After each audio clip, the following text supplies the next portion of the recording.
Dios les bendiga. Vamos en esta noche a tener nuestra reflexión acerca de la palabra de Dios, y en esta noche vamos a leer el Salmo 137, que tiene nada más 9 versículos, pero es muy adecuado para la situación en la que estamos viviendo. Vamos a leerlo, vamos a hacer una oración y después de eso vamos viéndolo. El título del Salmo es Lamento de los cautivos en Babilonia. Y dice la palabra de Dios así: junto a los ríos de Babilonia, ahí nos sentábamos y aún llorábamos acordándonos de Sión. Sobre los sauces en medio de ella colgamos nuestras arpas, y los que nos habían llevado cautivos nos pedían que cantásemos, y los que nos habían desolado nos pedían alegría diciendo: cantadnos algunos de los cánticos de Sión. ¿Cómo cantaremos cántico de Jehová en tierra de extraños? Si me olvidara de ti, oh Jerusalén, pierda mi diestra su destreza, mi lengua se pegue a mi paladar, si de ti no me acordare, si no enalteciere a Jerusalén como preferente asunto de mi alegría. Oh Jehová, recuerda contra los hijos de Edom el día de Jerusalén, cuando decían: arrasadla, arrasadla, hasta los cimientos. Hija de Babilonia, la desolada, bienaventurado el que te diere el pago de lo que tú nos hiciste. Dichoso el que tomare y estrellare tus niños contra la peña. Vamos a orar. Padre bendito, te damos gracias en esta noche porque nos tienes, Padre, atentos a tu palabra, buscándote. Ayúdanos en esta noche a comprender, Padre, lo que tú has dejado escrito y cómo podemos aplicarlo a nuestra vida. Porque al final, Señor, tu iglesia viene siendo como Israel, como Judá. En el Antiguo Testamento, tus esposas. En el Nuevo Testamento, la iglesia será un día la esposa del Cordero. Pero mantenemos esa misma relación, y por eso en esta noche ayúdanos a aplicar esta experiencia de Judá a tu iglesia.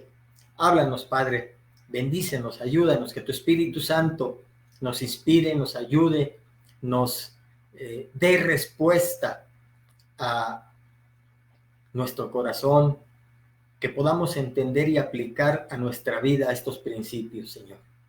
En el nombre de Cristo Jesús te pedimos, Señor, que lo hagas. Amén.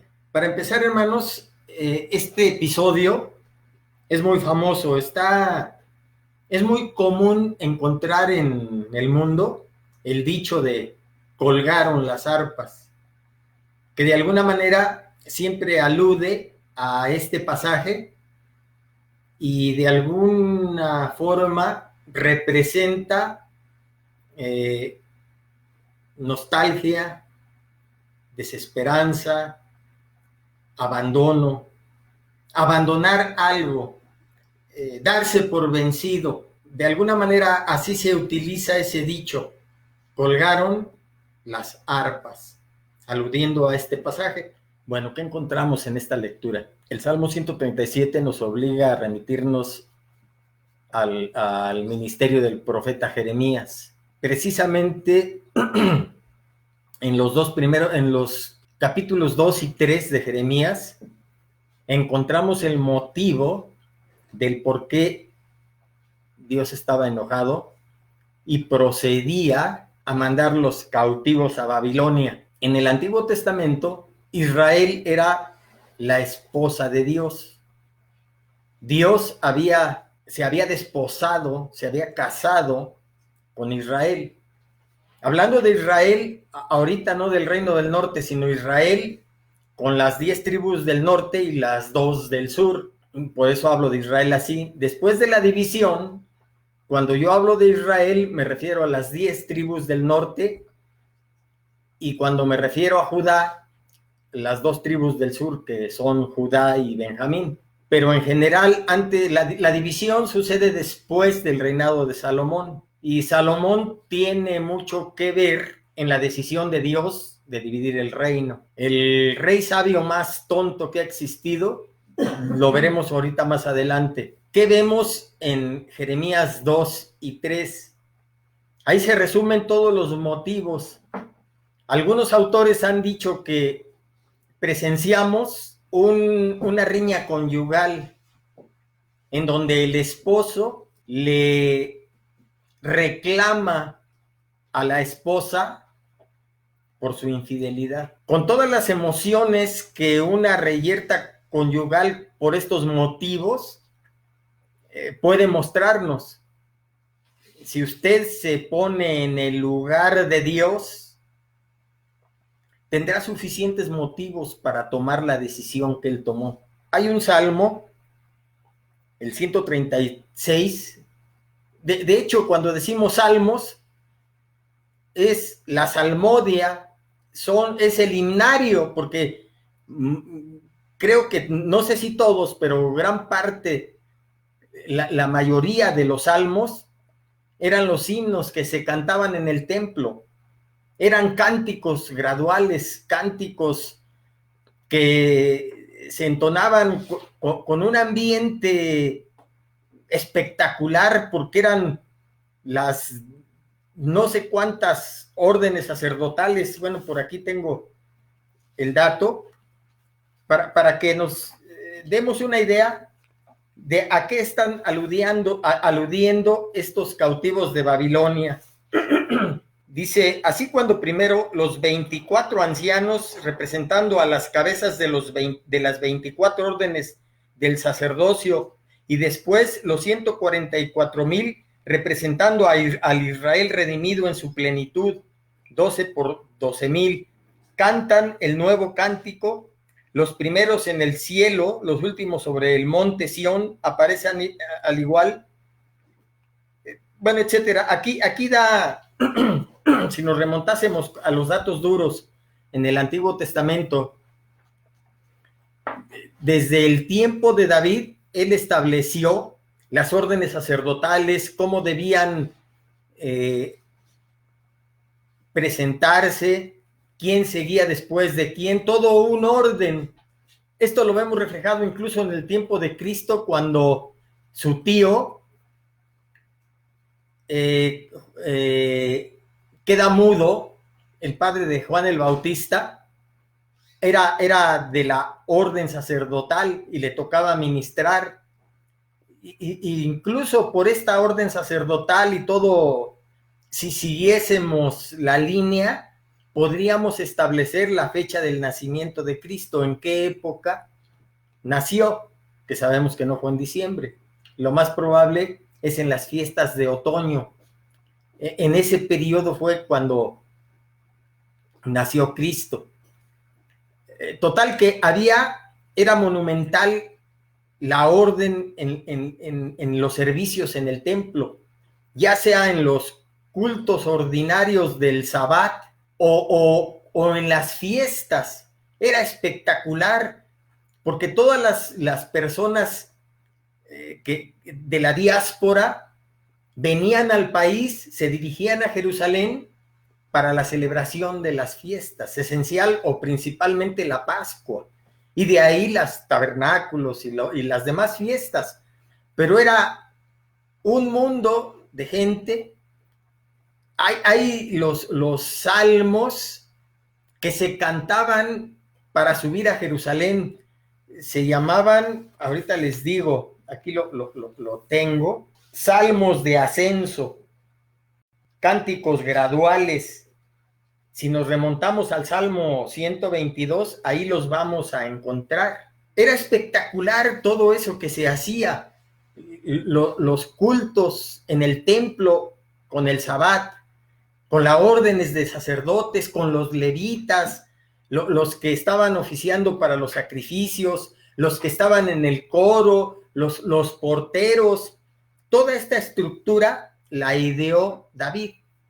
David no solo fue el arquitecto del templo, sino también fue el diseñador de todo este ritual de manera ordenada.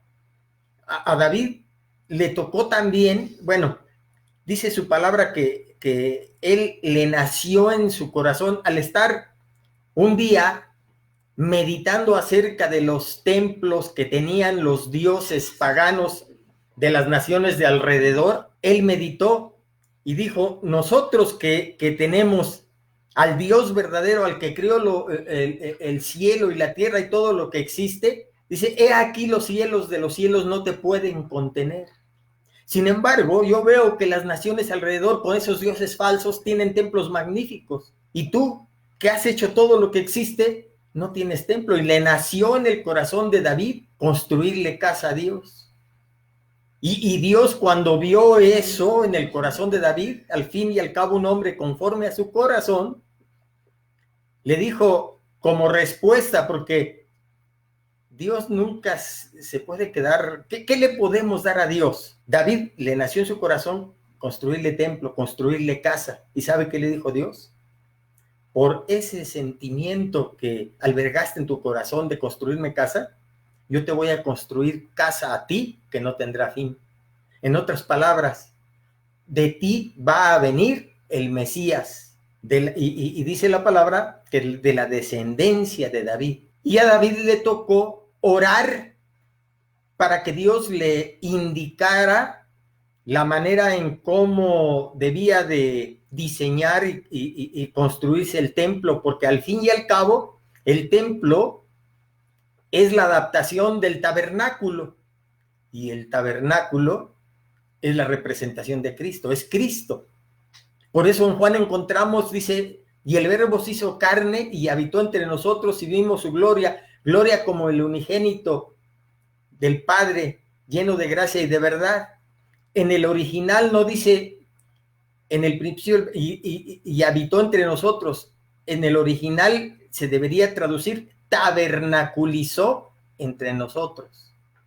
O sea que el templo es la adaptación del tabernáculo.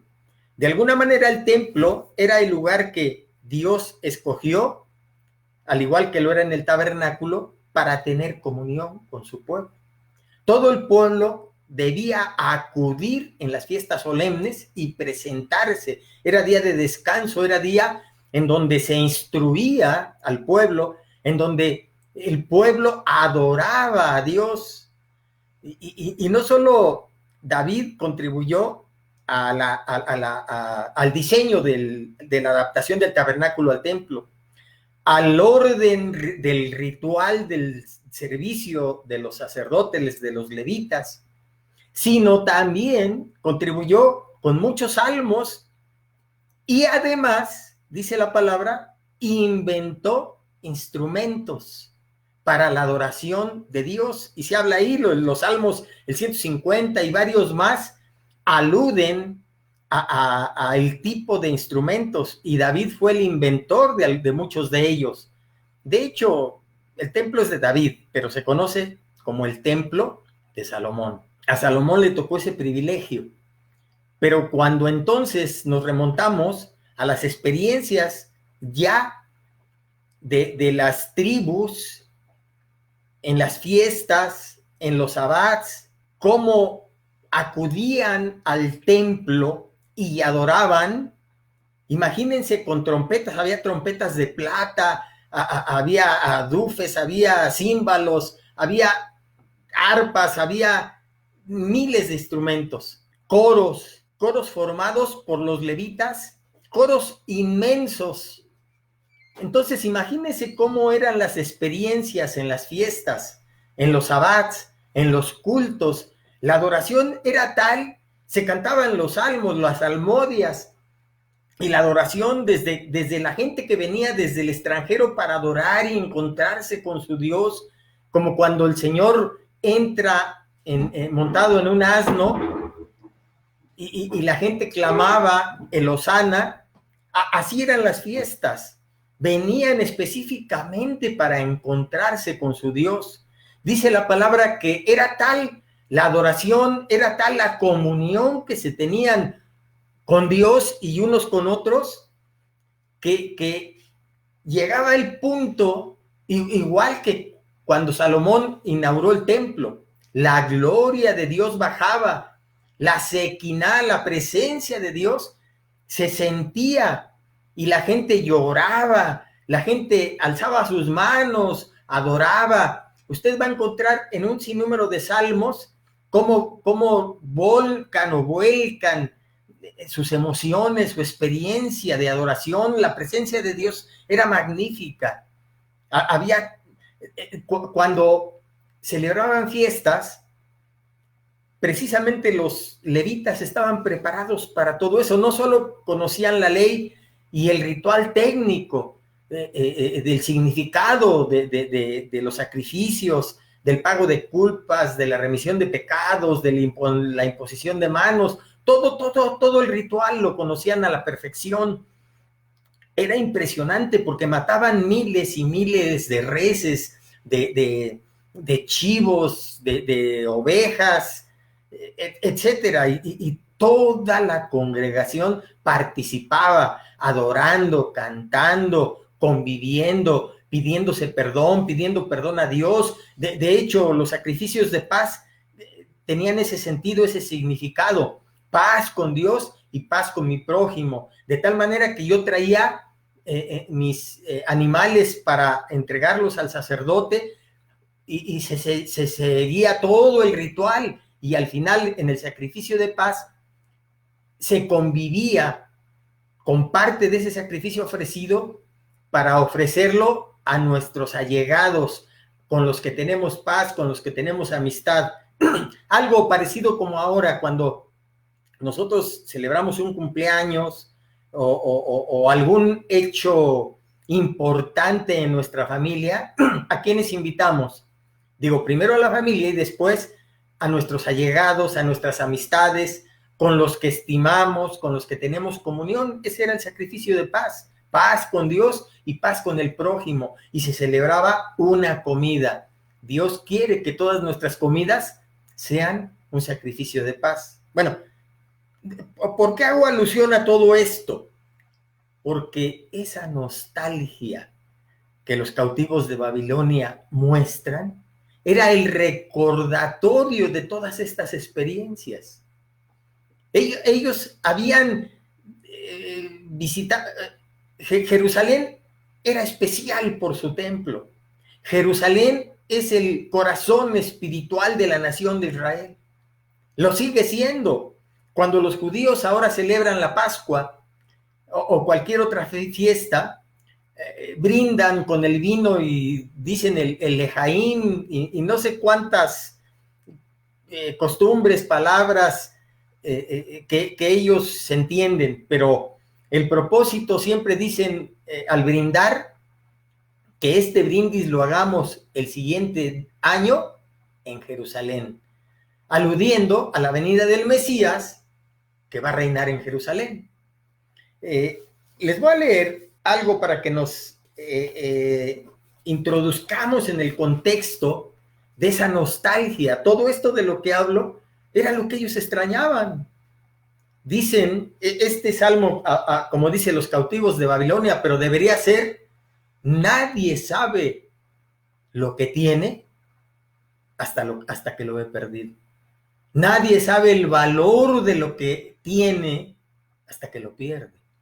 Así se debería haber titulado tal vez este salmo. Les voy a leer un pasaje en un libro que habla acerca del templo y de los servicios. Dice: conocer de una manera exacta el aspecto del templo y encontrar nuestro camino a través de sus puertas, entre sus porches, atrios y cámaras, estar presente en espíritu en sus servicios, ser testigos del sacrificio matutino y vespertino, mezclarnos con la multitud de adoradores en las grandes fiestas y permanecer de pie al lado de los que ofrecían sacrificios u ofrendas voluntarias, o que esperaban la solemne purificación que los restauraría la comunión del santuario. Queremos ver estos ritos como si estuvieran delante de nosotros, oír la música del templo, saber cuáles eran exactamente los salmos que se entonaban, las oraciones que se ofrecían, los deberes del sacerdocio, el culto sacrificial al que se dedicaban y la misma actitud de los adoradores. En resumen, todos aquellos detalles en su combinación nos permiten contemplar vívidamente las escenas como si estuviéramos nosotros mismos presentes en ellas, porque En medio de todas ellas vemos siempre a aquella gran y sobresaliente personalidad, la presencia de quien llenaba aquella casa de gloria. O sea, ha de haber sido impresionante. Dice, pero la observación del hermoso ritual del templo con todos sus detalles tiene un interés superior al histórico. Nos vemos de verdad fascinados por ello. Volvemos a revivir, si no el periodo de la gloria temporal de Israel, sí aquel de más profundo interés para nosotros, y podemos presentarnos de una forma vívida lo que del templo había sido antes de que sus servicios se desvanecieran totalmente. Dice el Salmo 48, hermoso por su situación, el gozo de toda la tierra es el monte de Sión, a los lados del norte, la ciudad del gran rey. Bueno, en pocas palabras, podíamos leer mucho, pero abocándonos al pasaje de este salmo, esa nostalgia era natural. Todo eso, toda esa riqueza espiritual que ellos tenían en su momento, la desdeñaron, la despreciaron. Teniendo la comunión con el verdadero Dios, desdeñaron esa experiencia. Les voy a leer los 2 capítulos de Jeremías. A mí me impresionó cuando los lee uno en su sentido profundo, porque en algún momento dice Dios, le reclama a Judá, bueno, a Israel en su conjunto, pues, pero ahorita el pleito es con Judá. ¿Cómo es posible? Dice, las demás naciones tienen dioses falsos y ninguna de ellas busca sustituir a esos dioses falsos por otro. ¿Cómo es posible que ustedes, que me tienen a mí como el Dios verdadero, me quieran cambiar por otros? O sea, ni los que tienen dioses falsos los cambian por otros, y ustedes que tienen al Dios verdadero, les son infieles.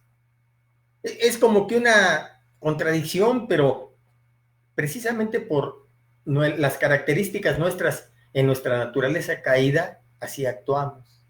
Y tal vez dirá, pero nosotros no hacemos eso. Nosotros no tenemos ídolos. ¿Quién sabe? ¿Quién sabe? No necesariamente un ídolo tiene que ser de piedra, de madera, etcétera. No tiene que ser una imagen. Todo aquello que sustituye a Dios como nuestra principal y primera prioridad, se puede convertir en un ídolo. Cuando es eso así, vamos a ver que nosotros como cristianos podemos llegar a caer en la idolatría. Pero vámonos a lo que decíamos al principio, la reyerta conyugal que Dios sostiene con Judá, y en este caso a través de la persona de Jeremías. En el Salmo 137 vemos a los cautivos de Babilonia llorando. En el libro de Jeremías también vamos a ver a un hombre llorando. Precisamente se le conoce como el profeta llorón. Y tenía verdaderamente razón en llorar, porque esto que veíamos, Dios reclamando, ¿cómo es posible que me quieran cambiar a mí, al verdadero Dios?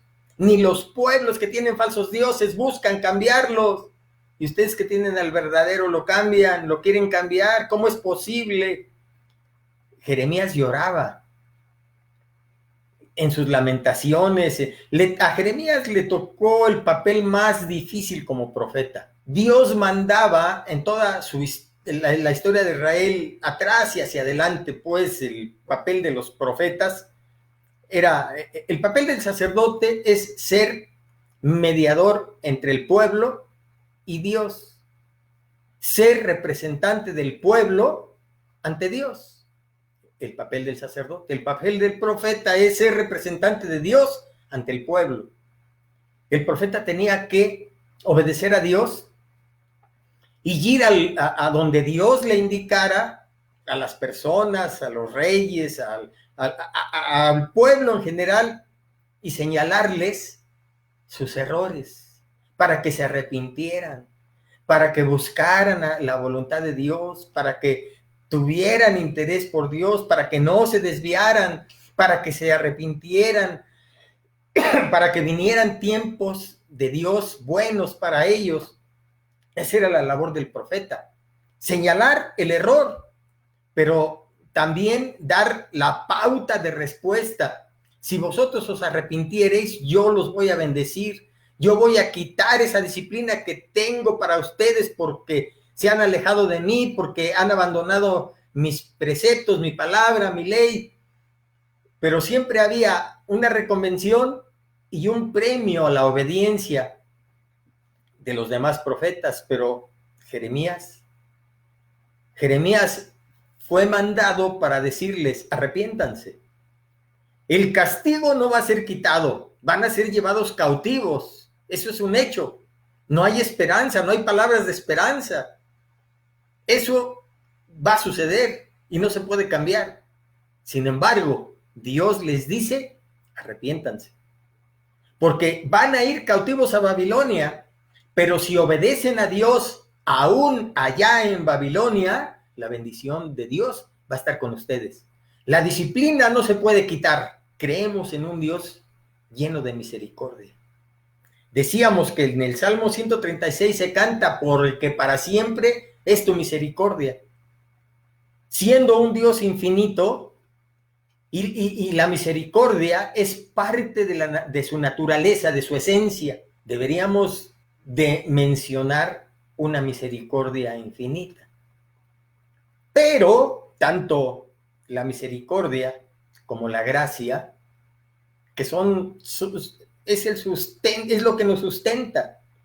Dios nos manda ese sustento. Sin la gracia y sin la misericordia de Dios no seríamos nada. Pero tanto la gracia, que es infinita, como la misericordia, que es infinita, Dios, para poder administrar su iglesia, interviene y les pone límite. ¿Cuál es el límite de la misericordia? ¿Cuál es el límite de la gracia? La justicia. Y lo vemos precisamente aplicado en este caso. Dios tuvo que disciplinarlos. No hay mayor misericordia que la disciplina. Esto no es contradictorio. No hay mayor misericordia que la disciplina. Porque Dios dice en su palabra que Dios al que ama, disciplina y castiga al que toma por hijo. En Hebreos 2 encontramos que ninguna disciplina es causa de gozo, pero después a los que se les ha aplicado la disciplina, vamos a leerla, que no la quiero citar mal. En Hebreos 12 habla acerca de esta disciplina. Dice Hebreos 12:11: es verdad que ninguna disciplina al presente parece ser causa de gozo, sino de tristeza, pero después da fruto apacible de justicia a los que en ella han sido ejercitados. Hijo mío, no menosprecies la disciplina del Señor, ni desmayes cuando eres reprendido por él, porque el Señor al que ama disciplina y azota a todo el que recibe por hijo. Y es verdad que ninguna disciplina al presente parece ser causa de gozo, sino de tristeza. Así estaban los cautivos en Babilonia, pero después da fruto apacible de justicia a los que en ella han sido ejercitados. Esa reyerta conyugal, Dios reclamándole a Judá su infidelidad, y Judá no hizo caso, ni siquiera tomó ejemplo, porque el que le estaba reclamando estaba casado con su hermana Israel. Aquí sí ya estamos hablando de la división del reino. Después de Salomón, de hecho, Salomón tuvo que ver mucho en esta división. Después de Salomón, el reino se dividió: 10 tribus del norte, llamada Israel; 2 tribus del sur, llamado Reino del Sur, Judá. Anteriormente, el Señor estaba casado también con la hermana de Judá, que era Israel, las 10 tribus del norte, Israel. Y también había sido infiel. De tal manera que Dios les pidió carta de divorcio. Y también la amaba y la sigue amando. Por tanto, la tenía que disciplinar. Y el imperio asirio también los llevó cautivos. Y a raíz de eso conocemos a las 10 tribus perdidas de Israel, porque fueron llevados cautivos y fueron dispersados. Hubo una diáspora y se fueron a todas las partes en ese entonces del mundo conocido. Israel le fue infiel a Dios y Dios les pidió carta de divorcio. Israel era la hermana de Judá y Judá se había casado también con Dios. No aprendió la lección de su hermana. Dios tenía que actuar. Dios estaba reclamándole su infidelidad. El amor de Dios había sido desdeñado. El asunto no era el amor de la esposa, porque la esposa había sido infiel, había roto el pacto de fidelidad, el pacto de comunión, se había casado y estaba obligada a ser fiel. Dios reclamaba esa infidelidad y continuamente le envió mensajeros para decirle: regresa a tu primer amor, sé fiel a los votos que diste al casarte conmigo, arrepiéntete de tu conducta y búscame. Buscad a Dios mientras puede ser hallado, llamadle en tanto que está cercano. Deje el impío su camino y el hombre inicuo sus pensamientos y vuélvase a Dios. Era lo que le estaba diciendo a Judá. Varios profetas fueron enviados para que se arrepintiese, pero Judá no entendió. Se olvidó del Dios verdadero, del amor del Dios verdadero, del único Dios. ¿Quién no quisiera tener un esposo así, fiel, misericordioso, amoroso, lento para la ira y grande en misericordia? Pero no entendió. ¿Por qué decía yo que Salomón tuvo que ver mucho en esto? Salomón, el rey sabio más tonto, falló en todas los requisitos para nombrar rey. Uno de ellos es que no debía de casarse con mujeres extranjeras, y fue lo primero que hizo. Otra, no debería de acumular riquezas, fue lo que hizo. No debería tener caballos, tenía caballerizas en todo el reino. Pero volvamos al punto, no debería casarse con mujeres extranjeras. Salomón se casó y hizo pacto, armisticio con muchas mujeres extranjeras y quedó obligado a construirles templos de sus dioses. Se menciona a Salomón se casó con varias mujeres que adoraban a Moloch. Precisamente menciono este primero porque este era el que pedía que los niños fuesen pasados por fuego. Salomón construyó templos de adoración a Moloch, a Quemos, a Baal, a Milcom, a Astarte, porque se casó con mujeres moabitas, con mujeres amonitas, con mujeres sidonias. En fin, Judá, al igual que Israel, fue subyugada por los falsos dioses. La influencia de la media luna fértil con todos los imperios que hay, los asirios, los medos, los persas, los babilonios, todos estos pueblos tenían sus propios dioses. Y Israel buscó a estos dioses, los adoraban. Hay muchas citas que no nos daría tiempo para ver con todo detalle cómo los adoraban. Por un lado, entonces, la influencia de estos dioses, de los imperios de la media luna fértil en el oriente, y después los dioses cananeos de la fertilidad, los Baales, Acera, Astarot o Astarte, Tamuz, Milcom, etcétera. Casi todos estos dioses son de la fertilidad y aluden a la prostitución cúltica, tanto femenina como masculina. Todo eso desde esos tiempos.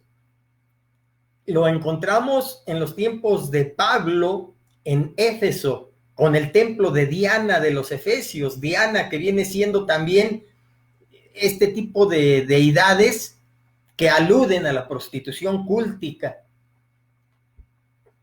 Israel se subyugó por todos estos dioses. Por eso es que Dios utiliza el esquema del matrimonio, de la relación esposo-esposa, para reclamar adulterio espiritual a Judá, a Israel en su tiempo.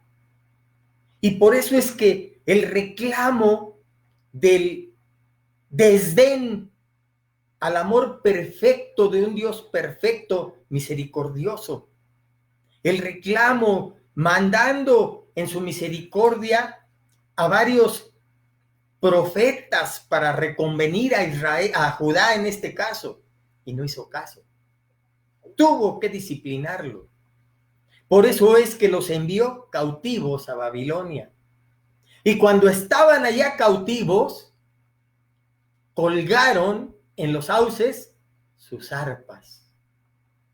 Una profunda melancolía, una profunda tristeza,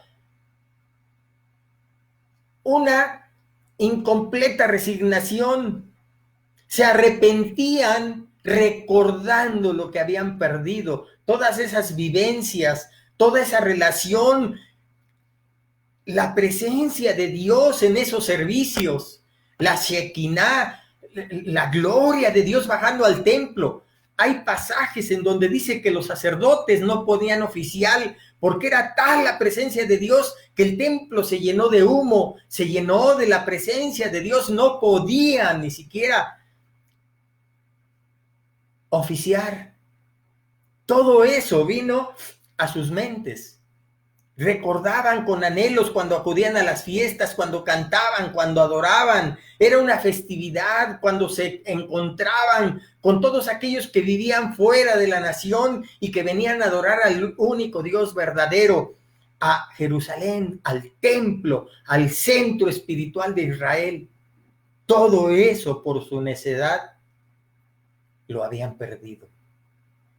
Nadie sabe lo que tiene hasta que lo ve perdido. Ahora sí deseaban cantar, ahora sí deseaban alabar. Y los que los llevaron cautivos se burlaban de ellos y decían: cántenos esos cánticos. De seguro tenían la referencia de los grandes coros de levitas en el templo, cientos de ellos con diferentes voces, con diferentes instrumentos. Y la salmodia y la presencia de Dios. ¿Cuántos de nosotros hemos colgado las arpas?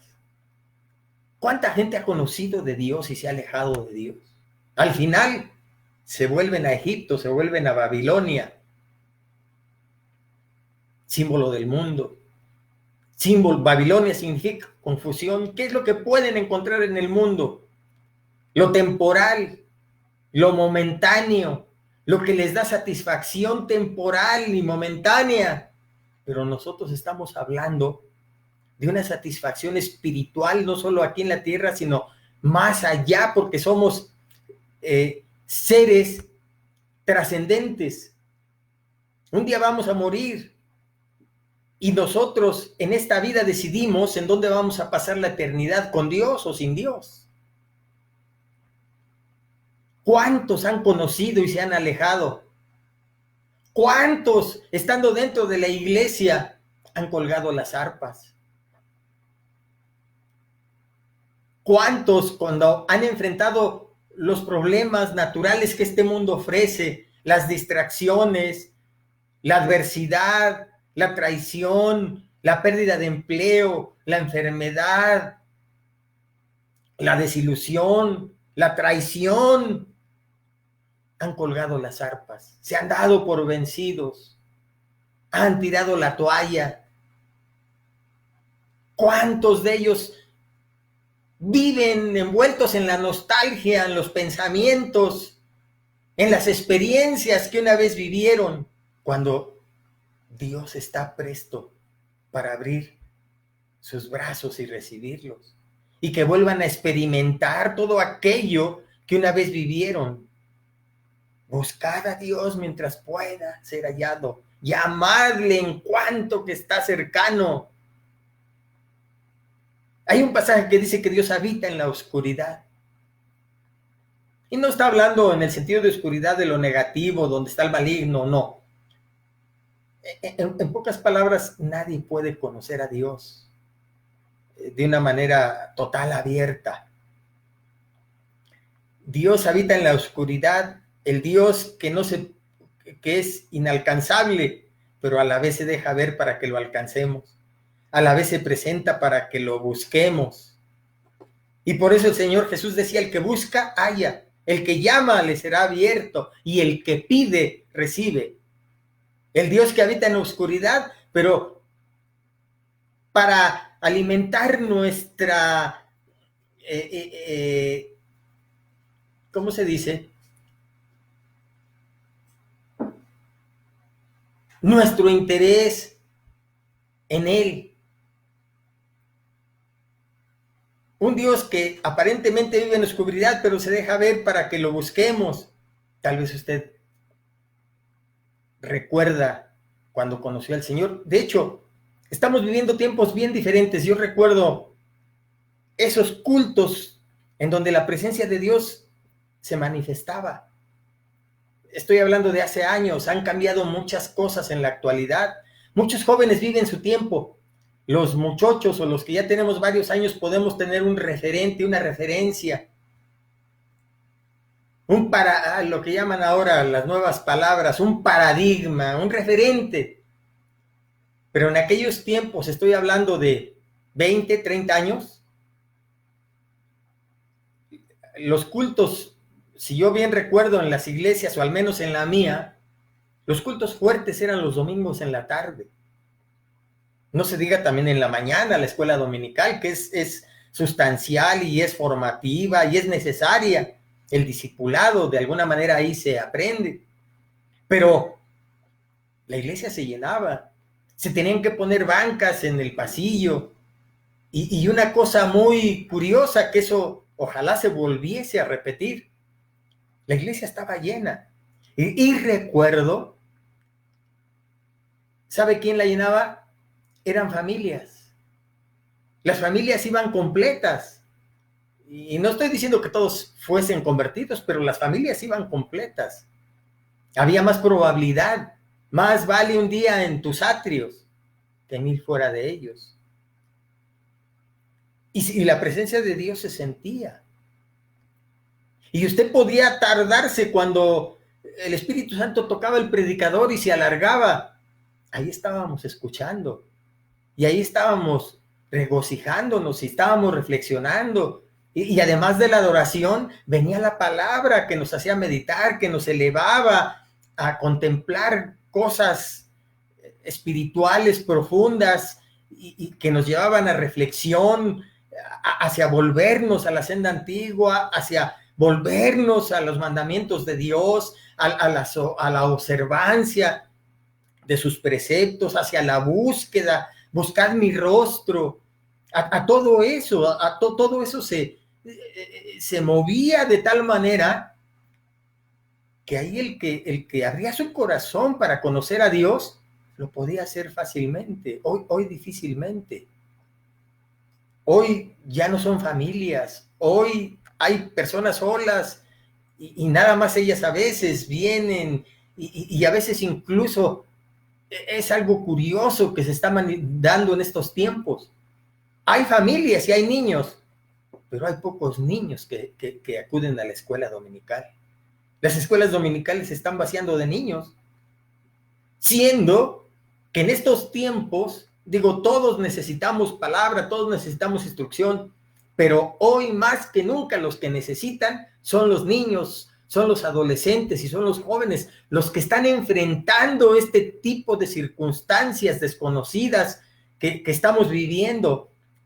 Esto que estamos viviendo es nuestro auxilio. Y tal vez es un sacudimiento, y si se quiere ver como disciplina amorosa de Dios, para que nos demos cuenta de lo que tenemos y lo valoremos. Para que nazca en nuestro corazón el deseo de volver a la casa de Dios y alabarle y glorificarle y proponernos comer y desear como el ciervo brama por las aguas, así clama por ti, oh Dios, el alma mía. Tengo sed de Dios, del Dios vivo, del Dios de mi salvación, que haya, que nazca en nosotros ese deseo.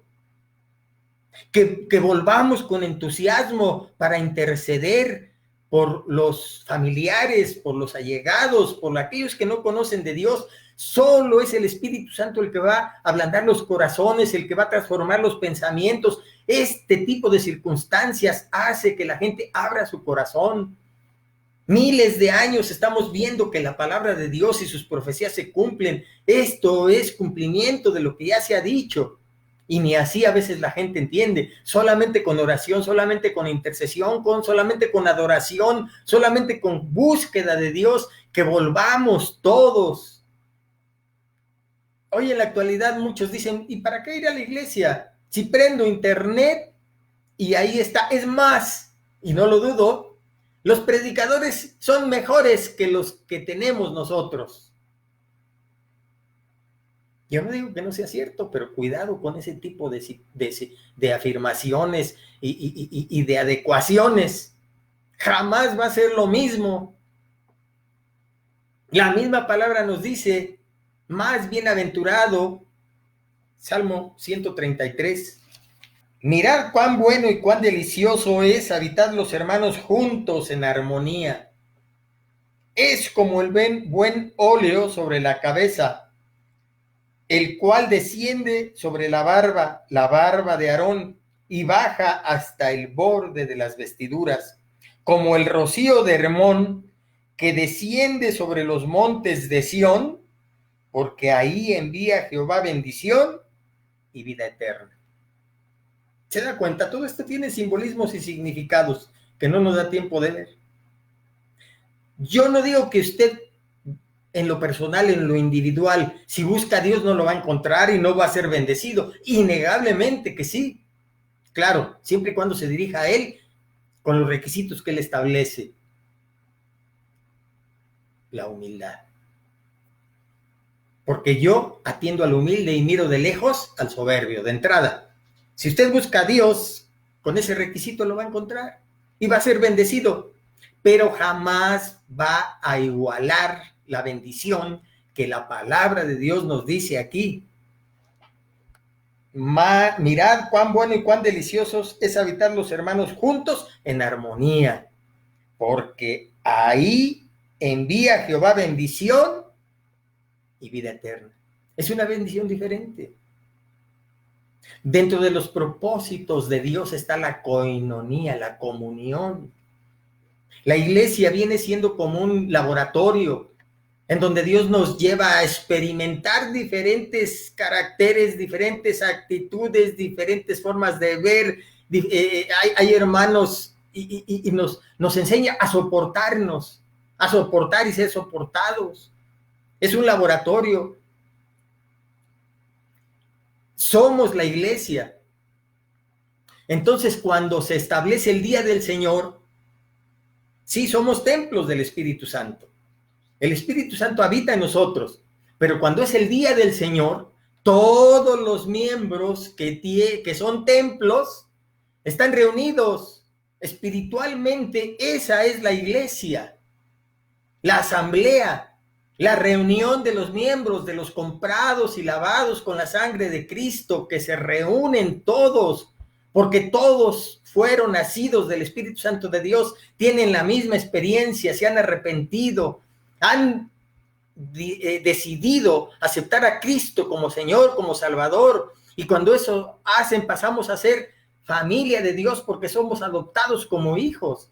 Y en ese día se reúnen todos. Mirad cuán bueno y cuán delicioso es habitar los hermanos juntos en armonía. Es el Espíritu Santo el que hace esa armonía, pero estando todos los miembros.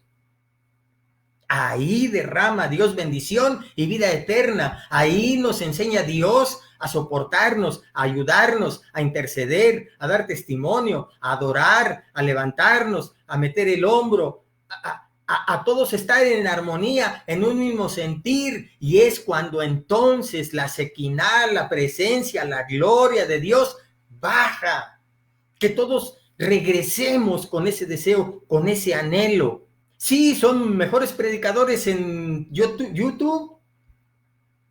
Pues ahora tiene usted un llamado. Ese hermanito que no le gusta cómo predica, usted va a ayunar y va a orar para que Dios lo use, para que Dios lo transforme, para que Dios lo capacite, y entonces a través de él usted pueda ser alimentado. Y esa es la labor de la iglesia. A la iglesia no siempre nada más vamos a recibir. Como miembros de esa iglesia tenemos obligaciones también. ¿Cuál es nuestra obligación? Apoyar para que la obra de Dios siga adelante, apoyar porque si el evangelio de Dios sea predicado, interceder para que el Espíritu Santo haga su obra, interceder para que los hermanitos que no predican bien, prediquen bien, interceder para que los maestros sean llenos de más capacidad y llenos del Espíritu Santo para que formen a esos niños que van a enfrentar todo lo que la Biblia dice y que este es el comienzo de dolores. Quién sabe qué cosas mayores vengan a partir de hoy, y por eso necesitamos regresar a la iglesia con ese sentido, no a quejarnos, no a colgar las arpas. Los cautivos de Babilonia se lamentaban porque estaban experimentando las causas de su desobediencia, las causas de su pecado, las causas de su desdén, de haber sido infieles al esposo. Dios quería todavía que fueran más allá, que no se lamentaran por las causas, las estaban sufriendo, las causas de su pecado, sino que se lamentaran y se arrepintieran y yendo al origen de esas causas. No es lo mismo lamentarnos, porque toda la gente se lamenta de los errores que comete, pero es un sufrimiento inútil. Cuando nosotros lamentamos de los errores y de los pecados que cometemos, pero vamos a las plantas del Señor y nos arrepentimos y le pedimos perdón y volvemos a tener comunión con Él, estamos siguiendo al origen, no a las causas, no a las consecuencias. Los cautivos se lamentaban porque estaban experimentando las consecuencias de su pecado, pero nunca reflexionaron para ir a las causas y al origen de esas consecuencias. Espiritualmente nosotros podemos ser cautivos y lamentarnos de las consecuencias de nuestros errores, pero Dios nos está llamando no a lamentarnos por esas consecuencias, sino ir al origen, a las causas, y que sea el Espíritu Santo el que nos guíe, que toquemos para que se nos abra, que busquemos para que encontremos, que llamemos, que pidamos para recibir. El Señor está esperando eso. ¿Qué viene más adelante? No lo sabemos. Pero es hora de que reflexionemos.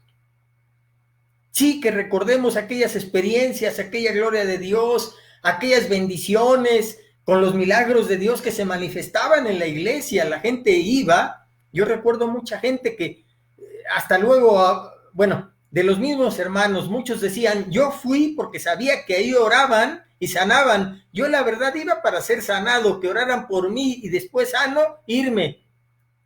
Pero más bien fue la respuesta de Dios a mi enfermedad, la sanidad que yo experimenté, la que hizo que ahora yo sea fiel y siga al Señor. Muchos otros también llegaban, se oraban por ellos y sanaban y se iban.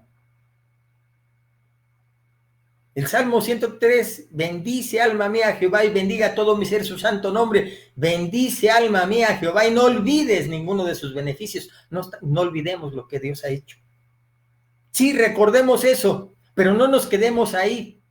Vayamos ahora más adelante y busquemos que la presencia de Dios se manifieste en nuestra iglesia. Es que ahí no se siente la presencia de Dios.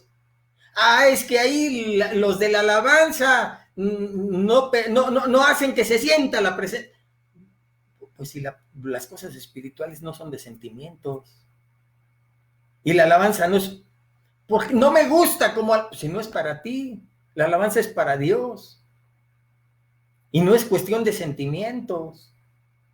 Yo siento que Dios no es, pues, los sentimientos no dicen nada. La Biblia dice, mi Biblia dice que Dios está en donde 2 o 3 están congregados en su nombre y Dios cumple su palabra.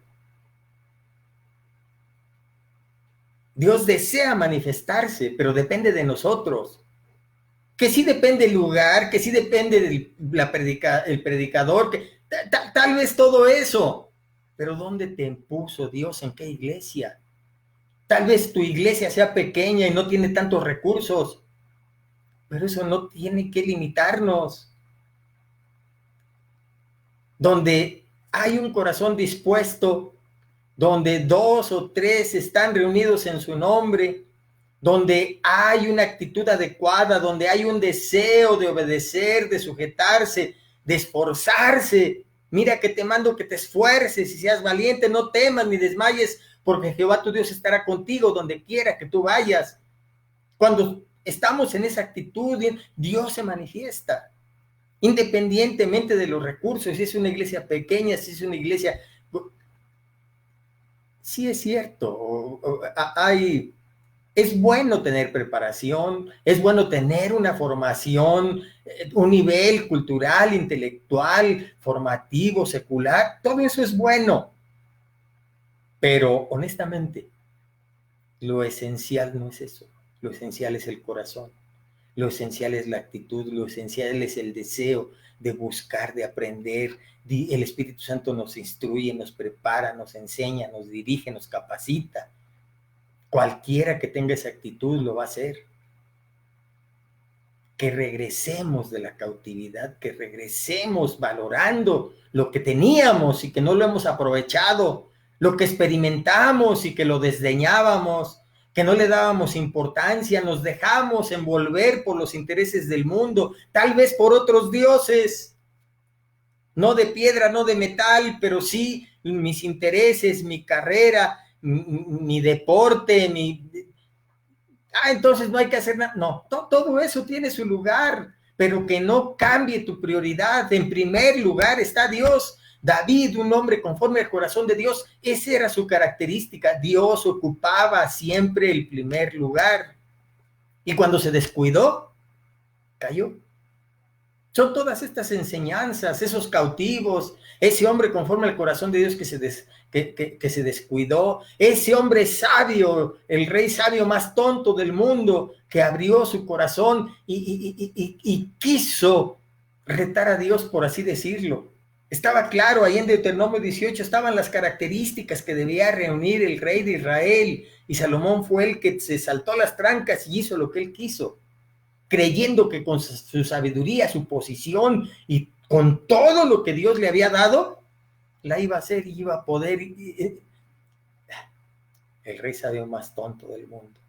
Dígame en dónde la palabra dice que el pecado no tiene consecuencias. Él mismo escribió los proverbios, consejos de vida, pero la hecatombe viene en Eclesiastés, cuando con toda su sabiduría desdeña a Dios, igual. Y él puso, por así decir, los indicativos que siguieron todos los reyes y se volcaron a la idolatría.